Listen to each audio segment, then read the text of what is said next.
شرط فاسد کے ساتھ نکاح کا کیا حکم نقل کیا گیا ہے؟ چنانچہ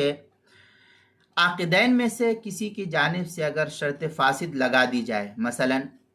شوہر یوں کہے کہ میں نے تم سے اس شرط پر نکاح کیا کہ مہر نہیں دوں گا، اور عورت نے قبول کر لیا کہ ٹھیک ہے مہر مت دو، میں تم سے نکاح کر لیتی ہوں، اور عورت کہتی ہے کہ ٹھیک ہے، اس نے قبول کر لیا، تو اس صورت میں شرط خود فاسد ہو جائے گی،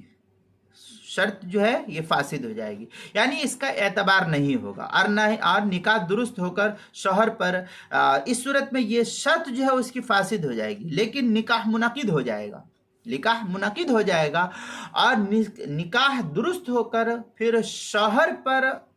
اس عورت کا مہر مثل لازم شمار ہوگا۔ چنانچہ اس سلسلے میں جو ہے در مختار شامی کے اندر ہے لا یبطل النکاح بالشرط الفاسد، کیونکہ جو شرط لگائی ہے وہ شرط فاسد ہے، نکاح فاسد نہیں ہے۔ چنانچہ وَإِنَّمَا يَبْطُلُ الشَّرْطُ دُونَهُ، یعنی لو عقد مع شرط فاسد لم يبطل النکاح، یہ اس طریقے کی عبارت جو ہے در مختار کے اندر ہے، فتاوی شامی میں مع شرط فاسد کما اذا قال التزوج على ان لا يكون لك مہر فيصح النکاح، اس طریقے کی عبارت جو ہے در مختار مع شامی کہ جو زکریا بگڑی پور دیوبند کا ہندی نسخہ ہے اس کی کتاب النکاح جلد نمبر 4 صفحہ نمبر 152 پر اس کو نقل کیا، کتاب المسائل چوتھی جلد صفحہ 109 پر اس کو نقل کیا گیا ہے، وہاں دیکھ سکتے ہیں۔